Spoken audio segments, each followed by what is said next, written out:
Parte fundamental de estas clases es presentar y practicar diferentes técnicas que nos ayuden en nuestro estudio de las escrituras, para que sea más significativo. A veces leemos con una pregunta en mente, y es una excelente forma de estudiar. Hoy quiero comenzar nuestra clase, en realidad, con el enfoque opuesto. Se trata de leer algunos versículos y luego detenernos a pensar, bien, ¿cuál sería una pregunta que alguien podría hacerme en el futuro y que se responda con este versículo? He descubierto que esta puede ser una forma muy poderosa para estudiar las escrituras. De hecho, una vez obtuve una copia del libro de Mormón que se preparó como un documento de Word, y simplemente lo iba leyendo, y cada pocos versículos me detenía y decía, bien, ¿cuál es la pregunta que estos versículos responden? Y eso me ayudó a pensar en las escrituras de forma distinta. Antes de practicar esta técnica, permítanme compartir una historia del Elder Gene R. Cook de los 70 sobre cómo responder preguntas con las escrituras puede ser poderoso. Él estaba en un avión junto a una mujer que describió como probablemente la persona de apariencia más mundana con la que había estado. Comenzaron a conversar, y cuando la mujer supo que el Elder Cook era miembro de la iglesia, empezó a regañarlo. Dijo que vivió con muchos hombres y que las enseñanzas de la iglesia sobre la ley de castidad eran ridículas. Cuando terminó, le preguntó, ¿qué piensa de eso? El Elder Cook dijo, bueno, probablemente usted no quiera saber lo que yo pienso. Pero ella respondió, usted ha sido educado, me ha escuchado, escucharé lo que usted piensa. Él dijo, le daré algo mejor que mi opinión. Le diré lo que el Señor ha dicho al respecto. Él leyó de Doctrina y Convenios, sección 63:16. Si alguno cometiere adulterio en su corazón, no tendrá el espíritu, sino que negará la fe y temerá. La mujer comenzó a llorar y cuando el avión aterrizó, ella bajó y susurró en voz baja, tiene razón, señor Cook. El Elder Cook dijo, sé que el Señor le habló a ella ese día. Yo ciertamente no podría haberla conmovido de esa manera. Creo que esas palabras del Señor penetraron en el corazón de esa joven, y ella supo que lo que yo decía era verdad. Por eso creo que es tan poderoso si podemos leer las Escrituras con la idea de, estoy tratando de responder preguntas. Y a veces tal vez tenemos preguntas propias, o a veces tal vez otros tienen preguntas para nosotros. Pero de vez en cuando no hay ninguna pregunta evidente, así que perfecto. Lee unos versículos de las Escrituras, detente y pregúntate, ¿cuál sería una pregunta que podrían hacerme en el futuro que estos versículos respondan? Practiquemos esto con Mosía capítulo 1. Como mencionamos un poco en nuestra última clase, una vez que llegamos a Mosía 1, todo está siendo escrito por Mormón. Así que, aunque se llama el libro de Mosía, está escrito por Mormón. Y comienza contándonos acerca de cómo el rey Benjamín reúne a sus hijos y algunos consejos que el rey Benjamín les da a sus hijos. Quizás no nos sorprenda que muchos de estos consejos giren en torno a las escrituras. Entonces, al leer estos versículos, piensa en qué preguntas puedes responder con estos versículos. En el capítulo 1, versículo 3, el rey Benjamín dice, recuerden que si no fuera por estas planchas, que contienen estos anales y estos mandamientos, habríamos padecido en la ignorancia, aún ahora mismo, no conociendo los misterios de Dios, porque no habría sido posible que nuestro padre Lehi hubiese recordado todas estas cosas para haberlas enseñado a sus hijos, de no haber sido por la ayuda de estas planchas. Así que hagamos una pausa y pensemos, ¿qué pregunta está respondiendo este pasaje? Hay muchas posibilidades, pero una que viene a la mente es, ¿por qué es tan importante tener las escrituras? Porque si no tengo las escrituras, no hay manera de que pueda recordar y atesorar todos los misterios de Dios. Sigamos leyendo. Estas palabras son verdaderas, y también que estos anales, y también las planchas de Nefi, que contienen las palabras de nuestros padres desde el tiempo en que salieron de Jerusalén hasta ahora, son verdaderas. ¿Cuál sería una pregunta que este pasaje responda? Bueno, una obvia es, ¿por qué son valiosas las escrituras? El rey Benjamín dice, estas son verdaderas, las planchas de bronce son verdaderas, las palabras de los profetas nefitas son verdaderas. De hecho, más adelante él dirá, los anales, o sea, las planchas de bronce, contienen las profecías declaradas por los santos profetas, aún hasta la época en que nuestro padre Lehi salió de Jerusalén, y además todo aquello que nuestros padres han declarado hasta ahora. Hablaron de aquello que el Señor les mandó, por tanto, son justos y verdaderos. ¿Por qué son valiosas las Escrituras? Porque son verdaderas, son la palabra de Dios. Mientras el rey Benjamín continúa hablando con su hijo, dice algo que realmente me ha llamado la atención.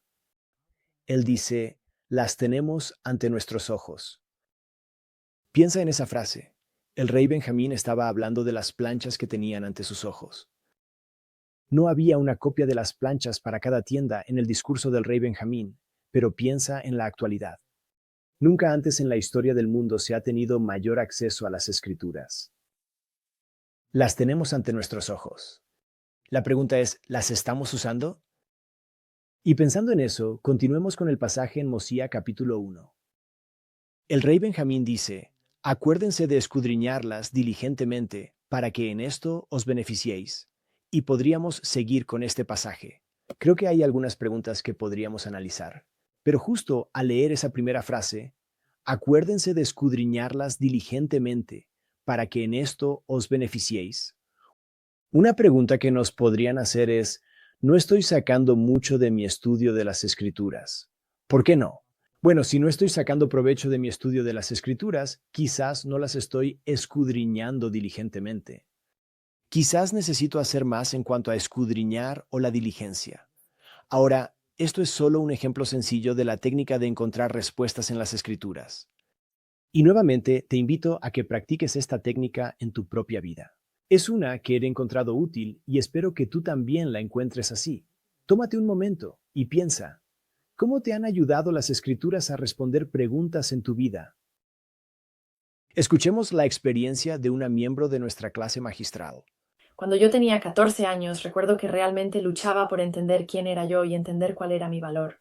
Y recuerdo que una noche oré y simplemente decidí abrir las escrituras y empezar a leer. Y abrí en Doctrina y Convenios, la sección 50, y leí el versículo 41, que dice, No temáis, pequeñitos, porque sois míos, y yo he vencido al mundo. Recuerdo haberme sentido llena de paz y saber que pertenezco al Salvador, que Él me ama. Y en las décadas siguientes eso se ha quedado conmigo. He tenido muchas otras preguntas y muchos otros desafíos, y he leído otras escrituras significativas, pero ese sentimiento de aquella noche, saber que pertenezco al Salvador, se ha mantenido conmigo. Gracias por compartir esa experiencia. Vamos a leer un versículo que me encanta mientras nos acercamos a Mosía capítulo 2. En el versículo 6 leemos, plantaron sus tiendas alrededor del templo, todos con la puerta de su tienda dando hacia el templo. Creo que es una imagen realmente interesante. Sus puertas estaban orientadas hacia el templo, y podemos contrastar eso con Lot en el libro de Génesis, quien puso su tienda mirando hacia Sodoma. Y para mí, pensar en este contraste me lleva a preguntarme, ¿hacia dónde está orientada mi tienda? ¿Estoy mirando hacia el templo o estoy mirando hacia Sodoma? Bueno, adentrándonos en Mosía 2, comenzamos el discurso del rey Benjamín, que es quizás el discurso más grande en el libro de Mormón. Si en aquel entonces hubieran existido las charlas TED, estoy seguro de que esta habría sido una de las más vistas. Ahora, si te pidiera escribir todo lo que sabes sobre el discurso del rey Benjamín, supongo que podrías escribir bastante. ¿Qué piensas? ¿Podrías escribir 5 páginas, 10 páginas, 100 páginas? Bueno, aun si pudieras escribir 100 páginas, quizá te sorprenda saber que unos eruditos se reunieron y escribieron un libro sobre el discurso del rey Benjamín, que tiene cientos de páginas. Y sé lo que estás pensando.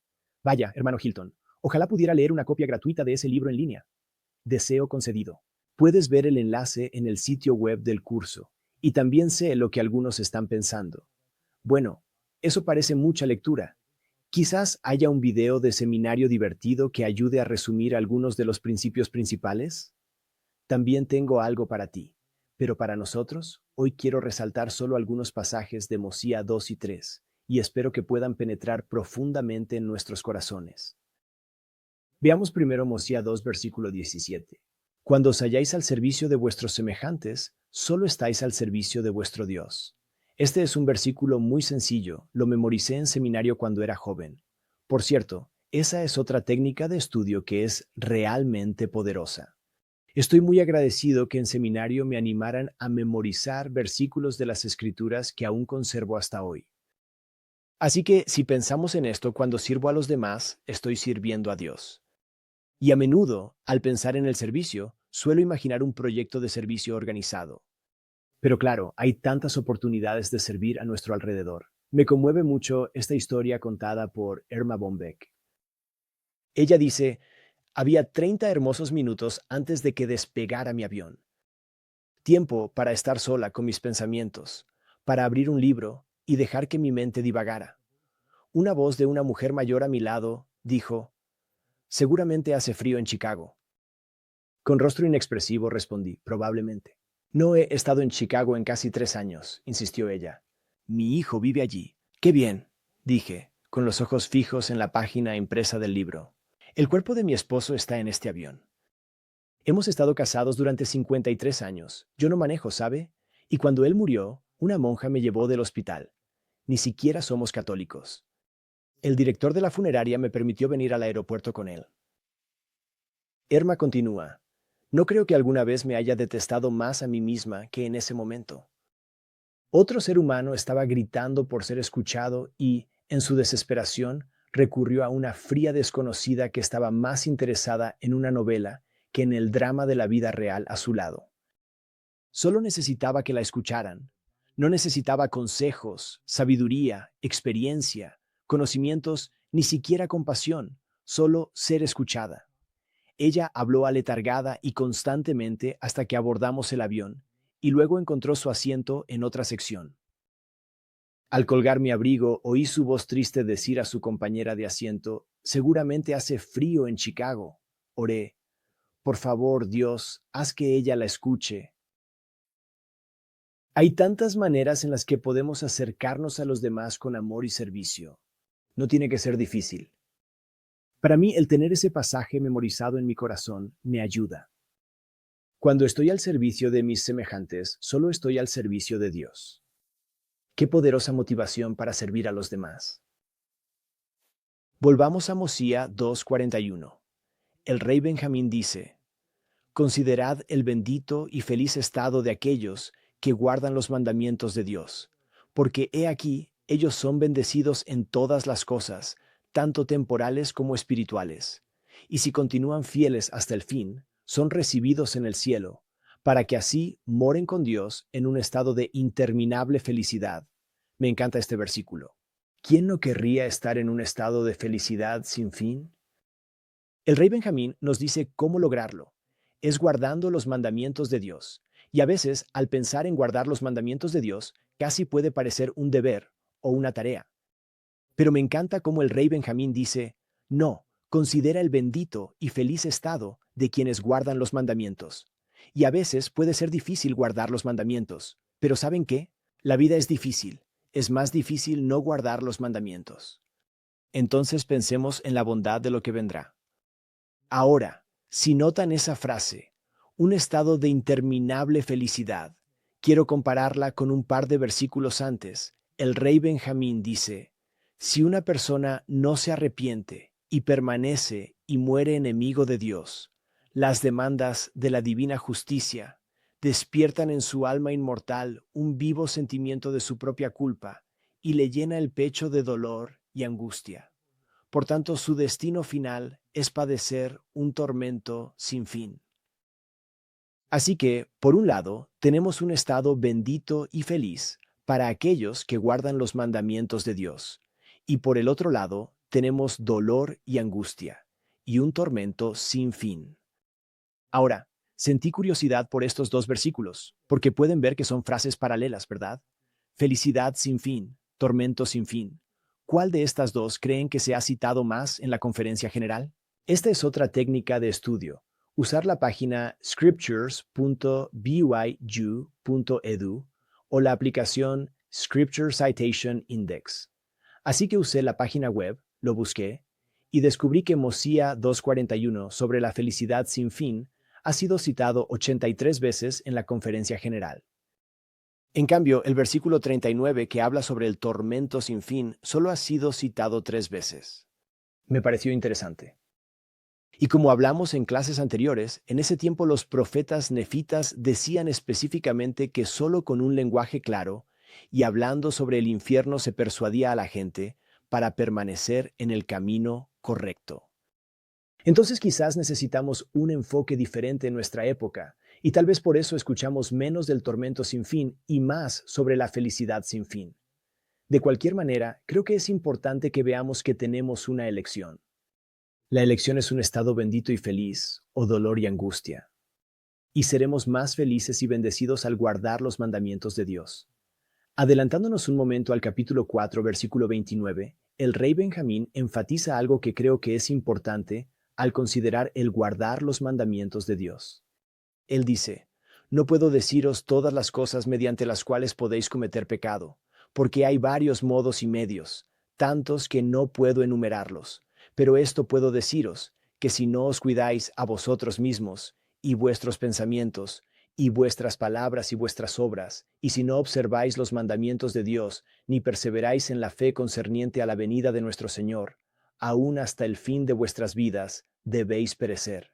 Y ahora recuerda, y no perezcas.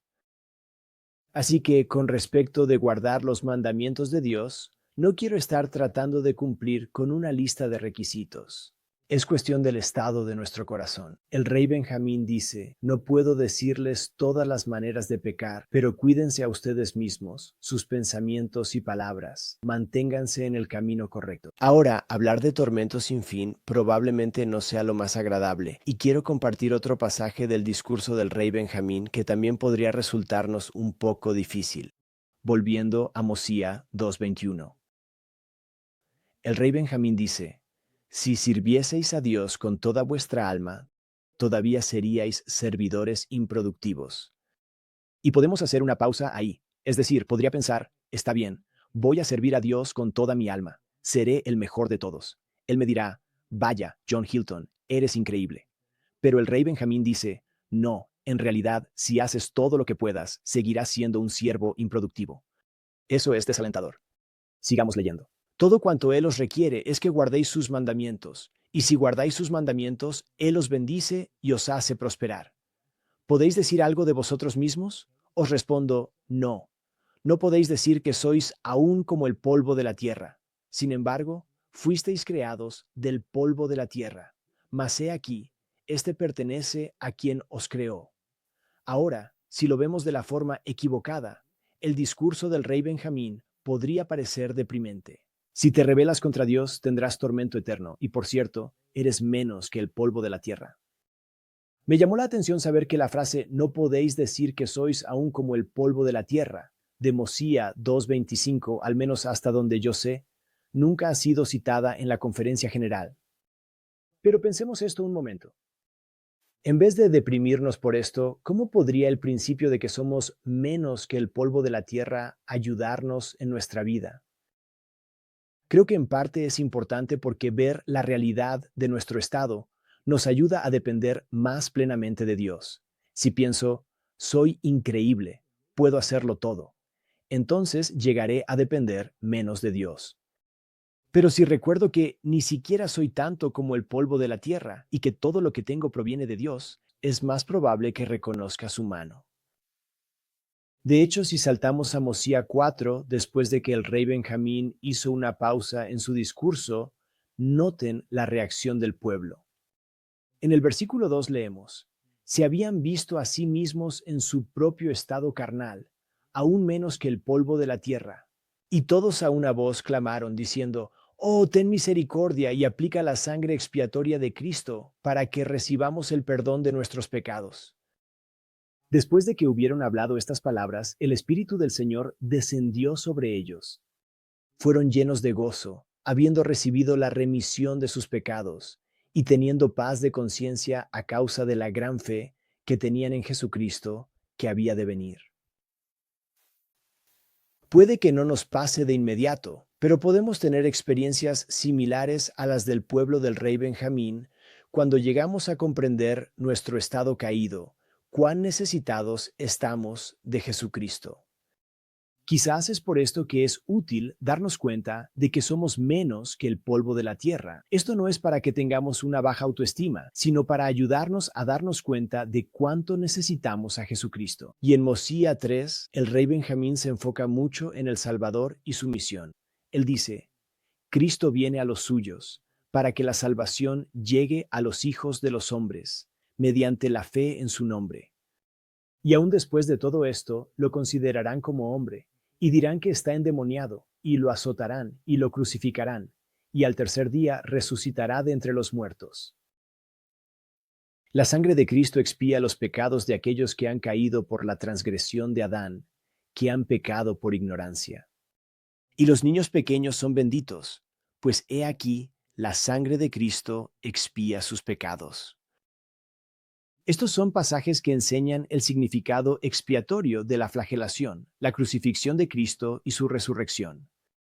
Ahora, nosotros probablemente sabemos que aquellos que no tienen la oportunidad de escuchar sobre el Evangelio en esta vida, tendrán esa oportunidad en la próxima.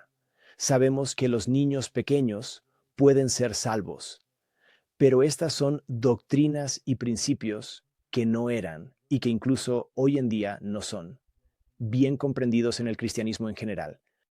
Estoy tan agradecido por las enseñanzas claras y preciosas del Libro de Mormón. De hecho, si volvemos a nuestra idea de responder preguntas, algún día en el futuro alguien podría preguntarte, perdí a mi hija pequeña. ¿Qué pasará con ella en la siguiente vida? ¿Todavía puede ser salva? El rey Benjamín responde claramente, sí. Ahora, hay un detalle único que el rey Benjamín resalta sobre el Salvador, y quizás algunos ni siquiera somos conscientes de cuán singular es esta perspectiva. Si volvemos al versículo 7, leemos, Cristo sufrirá tentaciones y dolor en el cuerpo, hambre, sed y fatiga, aún más de lo que el hombre puede sufrir sin morir. Pues he aquí, la sangre le brotará de cada poro, tan grande será su angustia por la iniquidad y abominaciones de su pueblo. Esa frase, la sangre le brotará de cada poro, nos conecta con el libro de Lucas.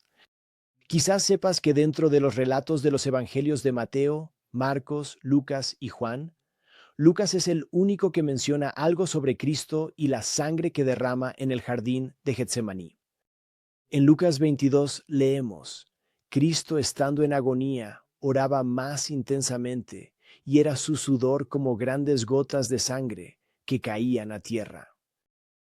Ahora observa que en el relato de Lucas, él no le da ningún tipo de significado expiatorio a este evento.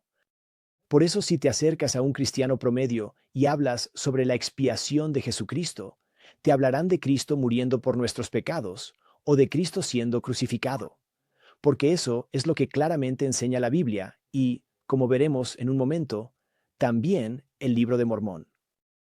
Sin embargo, como miembros de la Iglesia de Jesucristo de los Santos de los últimos días, contamos con conocimiento adicional sobre la importancia de lo que ocurrió en el jardín de Getsemaní. Aunque Lucas no le atribuye un significado expiatorio a este evento. De hecho, en Lucas ni siquiera se dice que él sangró por cada poro. Dice que su sudor era como si fuera grandes gotas de sangre que caían al suelo. Es el rey Benjamín, en Mosía, capítulo 3, versículo 7, quien dice, la sangre le brotará de cada poro, tan grande será su angustia por la iniquidad y abominaciones de su pueblo. Otro pasaje importante sobre el jardín de Getsemaní se encuentra en Doctrina y Convenios, sección 19, donde Jesucristo dice, yo, Dios, he padecido estas cosas por todos, para que no padezcan si se arrepienten, mas si no se arrepienten, tendrán que padecer así como yo. Dios, el mayor de todos, temblara a causa del dolor y sangrara por cada poro. Entonces queda muy claro por la Doctrina y Convenios y el Libro de Mormón que lo que ocurrió en Getsemaní tiene poder expiatorio en nuestras vidas. Ahora, esto puede parecer un pequeño desvío, pero solo quiero compartir algo contigo brevemente. Recuerdo que hace varios años, hablando con uno de mis colegas, él me dijo, John, ¿por qué crees que en la iglesia, cuando hablamos de que Cristo expió nuestros pecados, tendemos a enfocarnos principalmente en Getsemaní? Y al principio, esa pregunta me sorprendió un poco, y le respondí, bueno, porque eso es lo que enseñan las Escrituras. Pero al comenzar a explorar las Escrituras, en particular el Libro de Mormón, noté algo que me sorprendió. Dentro del texto del Libro de Mormón, solo hay un pasaje de las Escrituras que habla explícitamente de Cristo en Getsemaní. Es Mosía 3, versículo 7, del que acabamos de hablar. En contraste, hay 18 pasajes de las Escrituras explícitos acerca de que Cristo murió por nuestros pecados. Así que consideremos algunos ejemplos. Nefi vio que Cristo fue levantado en la cruz y muerto por los pecados del mundo. Cristo debe morir, dijo Samuel en la manita, para que venga la salvación. Y el propio Salvador dijo, mi Padre me envió para que yo fuera levantado en la cruz, para que pudiera atraer a todos hacia mí. Creo que la pregunta de mi amigo fue muy buena. Muchos santos de los últimos días, cuando hablan de la expiación, se enfocan mucho más en Getsemaní que en la cruz, y no creo que estos eventos compitan entre sí. Ambos son parte de la expiación del Salvador. Pero me sorprendió descubrir que el Libro de Mormón enfatiza mucho más el poder expiatorio de la crucifixión de Cristo que los sufrimientos de Cristo en Getsemaní. Consideren lo que enseñó el presidente Russell M. Nelson. Él dijo, en el jardín de Getsemaní, nuestro Salvador tomó sobre sí todo dolor, todo pecado y toda angustia y sufrimiento que experimentemos alguna vez ustedes y yo, y toda persona que haya vivido o vivirá. Bajo el peso de aquella carga atroz, sangró por cada poro. Ahora creo que si nos detenemos ahí, eso describiría lo que la mayoría de nosotros pensamos al pensar en Getsemaní. Y he escuchado a personas decir algo como, bueno, fue en Getsemaní donde Jesucristo sufrió mis dolores. Eso es lo que realmente importa. Y sí, la cruz. Eso también estuvo bien. Pero fíjense en la siguiente frase del presidente Nelson. Él dijo, todo este sufrimiento se intensificó cuando fue cruelmente crucificado en la cruz del Calvario. He escuchado a algunos decir algo como, bueno, en Getsemaní Jesucristo sufrió mi dolor. Así que eso es lo que realmente es importante y significativo. Y sí, la cruz también está bien. Pero aquí el presidente Nelson dice que, sin importar lo pensemos cuando pensamos en el sufrimiento de Cristo y en Getsemaní, eso se intensifica en la cruz. Y si me conoces bien, sabes que esto es algo que he estado investigando durante varios años. Así que si quieres profundizar en lo que las escrituras, José Smith, líderes modernos de la iglesia, los himnos y otros recursos dicen sobre la crucifixión de Jesucristo, puedes ir a John Hilton, www.com/crucifixión, y allí tengo muchísimos recursos disponibles para ti. Pero por ahora, avancemos al versículo 17. El rey Benjamín va a enseñar algo que creo para nosotros es bastante fácil de entender, y con lo que estaremos de acuerdo, pero si lo pensamos detenidamente, veremos que podría ser un comentario difícil, al menos para muchos en el mundo. El rey Benjamín enseñó, no se dará otro nombre, ni otra senda ni medio, por el cual la salvación llegue a los hijos de los hombres, sino en el nombre de Cristo, el Señor omnipotente. Y se puede notar que esto es importante porque el rey Benjamín lo repite de nuevo en el capítulo 4. No hay otra salvación aparte de esta de que se ha hablado. Y de nuevo en el capítulo 5, el rey Benjamín dice, no hay otro nombre dado por el cual venga la salvación. Esta no es una enseñanza exclusiva del libro de Mormón. En Juan capítulo 14, versículo 6, Jesucristo dijo, yo soy el camino, la verdad y la vida. Nadie viene al Padre sino por mí. Ahora, digo que esto podría parecer controversial porque en el mundo actual nos gusta ser muy inclusivos, y el mensaje de que Cristo es el único camino al cielo es en realidad un mensaje exclusivo. Vi un anuncio de una iglesia que decía, creemos que toda religión lleva al cielo. Es un pensamiento hermoso, pero no es verdad. Jesucristo es el único camino. Así que creo que puede haber cierta tensión entre proclamar que Jesucristo es el único camino al cielo y evitar ofender a quienes creen de manera diferente a mí. Solo para dejarlo claro, no estoy sugiriendo que nos cueste decir algo como, yo creo en Jesucristo. espero que todos nos sintamos cómodos diciendo eso. Supongo que me pregunto, ¿qué tan cómodos nos sentimos diciendo lo que enseñó el rey Benjamín, que no hay otro camino excepto Jesucristo? Y quiero compartir algunos casos modernos sobre este tema.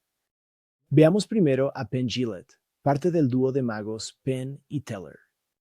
Aunque Penn es ateo devoto, dijo, no respeto a las personas que no hacen proselitismo. Si crees que las personas podrían ir al infierno, pero piensas que realmente no vale la pena decírselos, porque eso haría que la situación fuera socialmente incómoda. ¿Cuánto tienes que odiar a alguien para creer que la vida eterna es posible y no decírselo? Si estoy convencido, sin lugar a dudas, que un camión viene hacia ti y tú no lo crees, en cierto punto voy a tener que ir a derribarte. Y esto es mucho más importante que eso. Qué perspectiva tan interesante la de un ateo, que valora a quienes comparten el Evangelio con él, aunque no lo crea ni lo acepte, porque reconoce que eso significa que lo aman y se preocupan por él. Veamos otro ejemplo. Este fue contado por mi colega Rob Eaton. Él dijo, hace años una mujer me cortaba el cabello y yo compartía el Evangelio, y ella dijo, bueno, como dijo Jesús, todos los caminos llevan al cielo. ¿Qué dirías si al cortarte el cabello alguien dijera, todos los caminos llevan al cielo? ¿Corregirías a la persona que sostiene las tijeras? Bueno, el doctor Eaton lo hizo. Él dijo, sabe, en realidad él no dijo eso. De hecho, dijo lo contrario. Él dijo que él es el camino, la verdad y la vida, y que nadie va al Padre sino por medio de él. Oh, dijo la peluquera.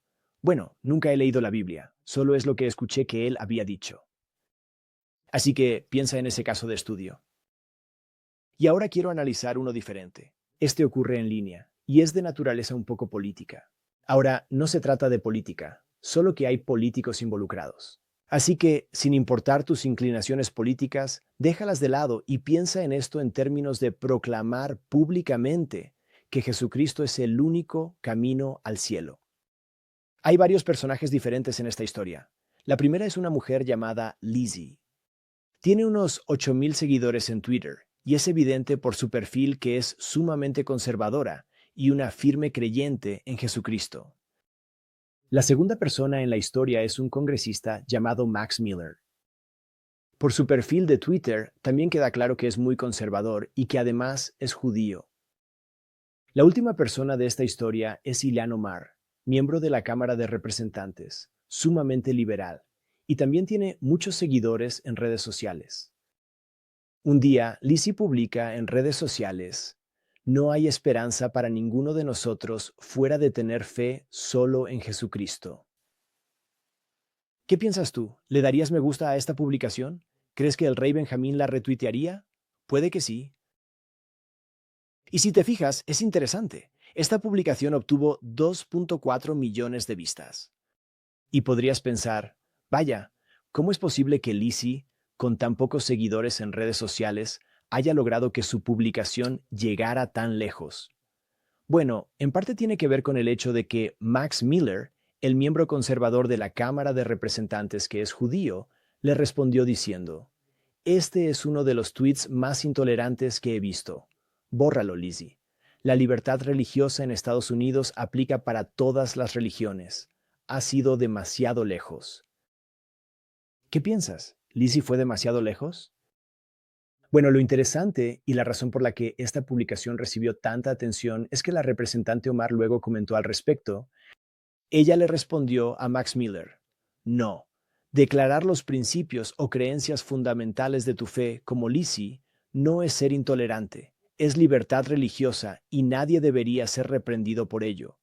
También está mal hablar de libertad religiosa y al mismo tiempo acosar a las personas que expresan libremente sus creencias. Toma un momento. Reflexiona sobre esta historia. Es la historia de dos miembros de la Cámara de Representantes de los Estados Unidos y una mujer que publicó sobre Jesucristo. ¿Qué lecciones podemos sacar de esto? Permíteme compartir un ejemplo más de personas que proclaman públicamente su fe en Jesucristo. Ellas juegan softball para la Universidad de Oklahoma y se estaban preparando para un partido de campeonato, siendo entrevistadas por ESPN. Escucha las respuestas de 3 de estas jugadoras de softball cuando les preguntaron cómo se mantenían concentradas para el gran partido.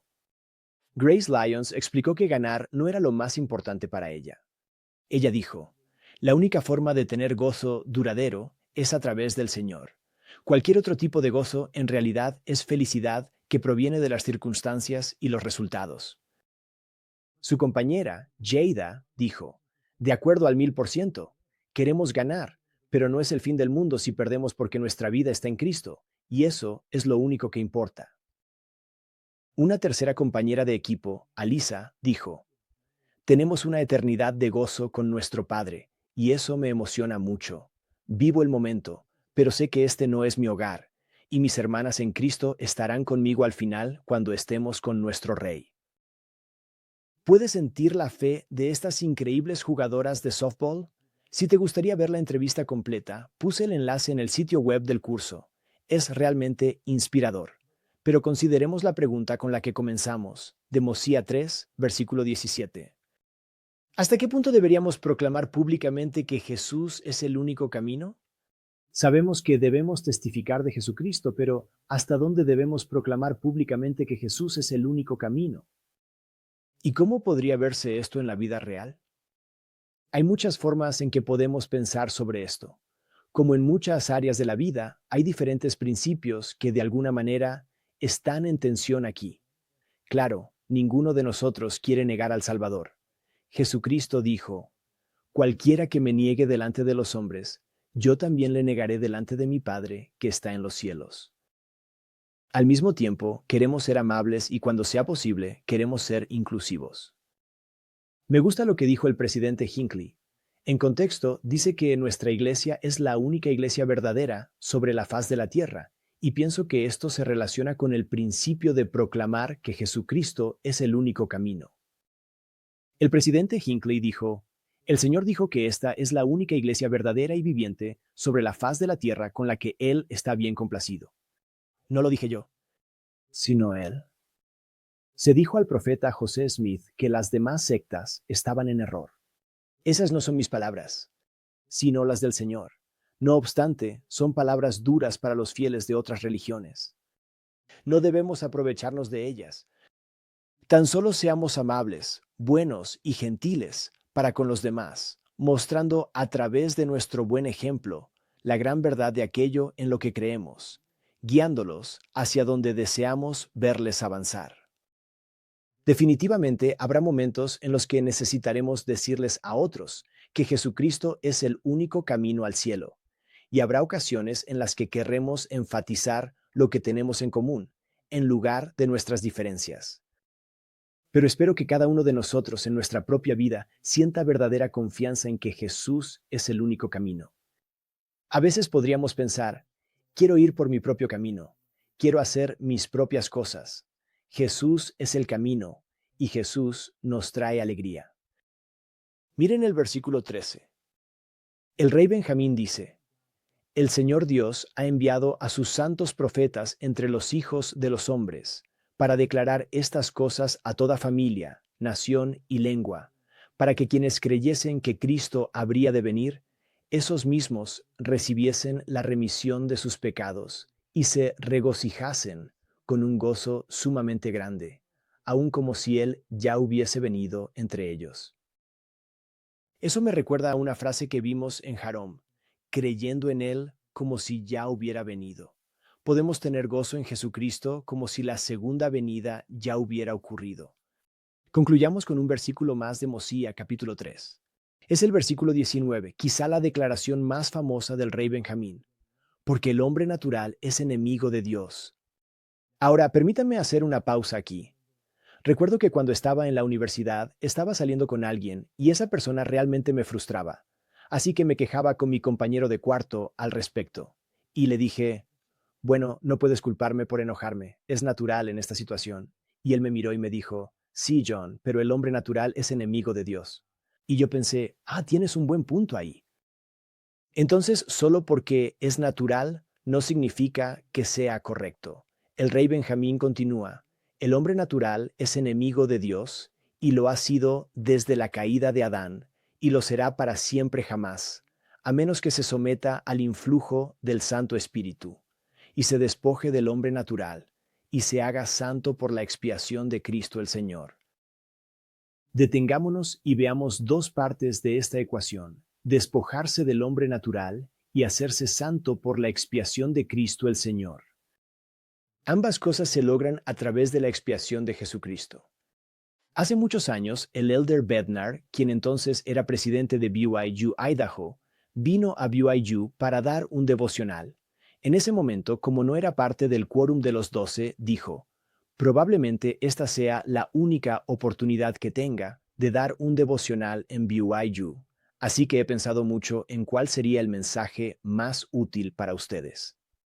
Y dio un poderoso discurso titulado En la fortaleza del Señor. Escuchen lo que dijo sobre este versículo.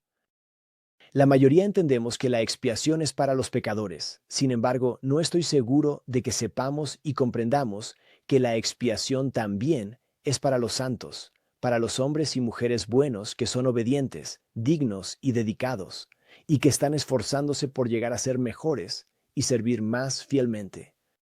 Tal vez creamos por error que el trayecto para pasar de buenos a mejores y llegar a ser santos lo hacemos solos, por pura determinación, fuerza de voluntad y disciplina, y con nuestras capacidades obviamente limitadas. El Evangelio del Salvador no se refiere simplemente a evitar hacer lo malo en la vida. Tiene que ver esencialmente con hacer el bien y llegar a ser buenos. La expiación nos proporciona ayuda para superar y evitar lo malo, y para hacer el bien y llegar a ser buenos. La ayuda del Salvador está disponible para el trayecto entero de la vida terrenal, para pasar de malos a buenos y a mejores, y para cambiar nuestra naturaleza misma. Entonces, regresamos al versículo 19. El hombre natural es enemigo de Dios, y lo será para siempre jamás, a menos que se someta al influjo del Santo Espíritu y se despoje del hombre natural, es decir, que pase de ser malo a ser bueno y se haga santo, es decir, que pase de ser bueno a ser santo, por la expiación de Cristo el Señor. Me encanta esta perspectiva del elder Bednar. Por muchos años sentí que la expiación era para ayudarme a arrepentirme de mis pecados, y esa es una parte muy importante de la expiación del Salvador. Pero también nos ayuda a convertirnos en santos, a hacer el bien, a ser mejores de lo que seríamos por nuestras propias capacidades mortales. Testifico que Jesucristo realmente es el único camino. Él sufrió por nosotros en Getsemaní y en la cruz y resucitó. Su expiación es para fortalecernos, acercarnos más a Él y llegar a ser más como Él. Espero que esa verdad penetre un poco más en lo profundo de nuestros corazones hoy.